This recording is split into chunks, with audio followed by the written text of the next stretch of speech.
Good morning guys, it's a beautiful Friday and now we are here at SLEX going up north. So papunta tayo guys ng Pampanga. It's a very good day, ang ganda ng weather.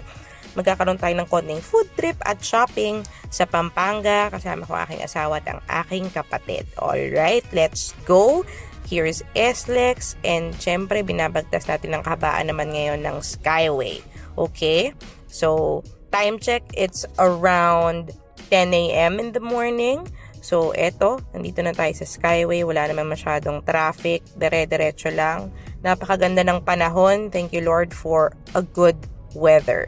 Next up, pumasok na tayo ng Balintawak. Nandito na tayo sa NLEX, ano? So, we are here at NLEX.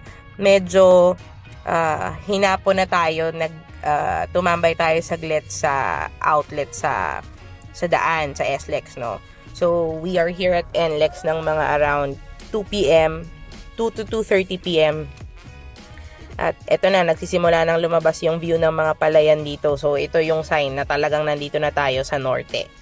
First stop natin dito, ang outlet ng McKinney dito sa Pampanga, kung saan napakamura ng mga frozen goods. Pwedeng wholesale, pwedeng retail. Maraming pamimilian. May Christmas ham na nga, yung mga bilog na ham. Lalakarin mo lang ng konti katabi ng McKinney ang outlet naman ng Pampanga's Best, kung saan napakarami ring masasarap na frozen goods. Kasi sa amin sa Batangas medyo mahal, pagdating dito talagang murang-mura.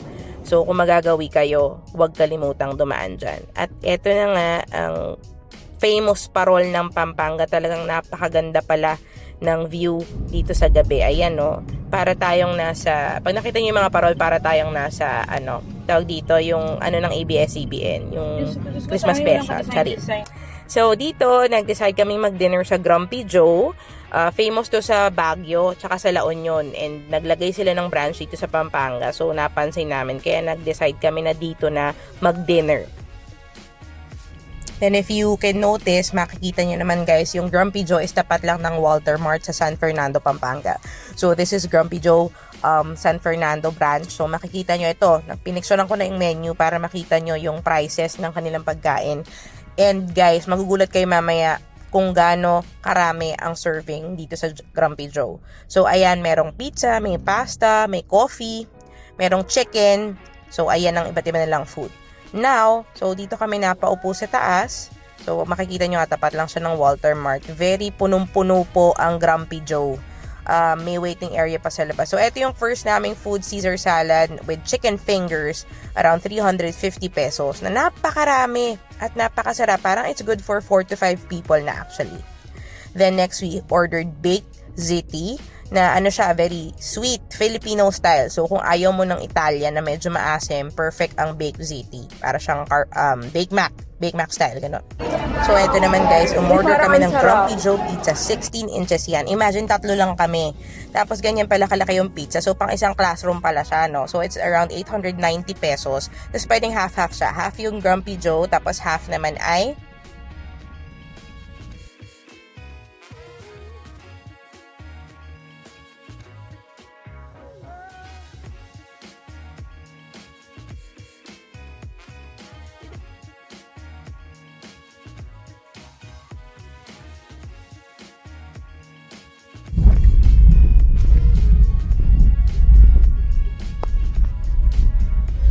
guys, so welcome to Houselands, Pampanga.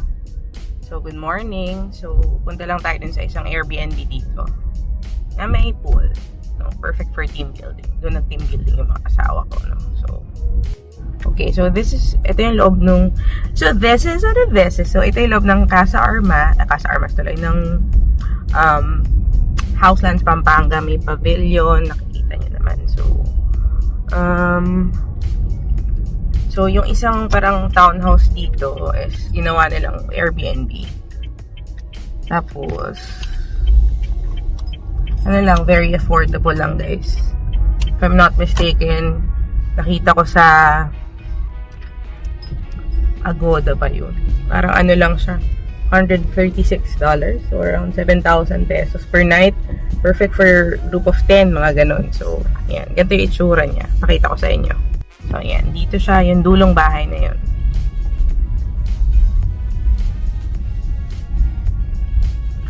this one is Casa Armas. Block 6, Lot 23. Yan. And eto na nga guys, nasa NLEX na ulit tayo, pabalik ng Batangas. So, pagkasundo ko sa husband ko sa Casa Armas, diretso na kami pauwi ng Batangas. Kita nyo naman ang view natin sa NLEX. So, ayan. This is around like very early, 7 a.m. So, mga 7:38, nandito na kami sa Skyway.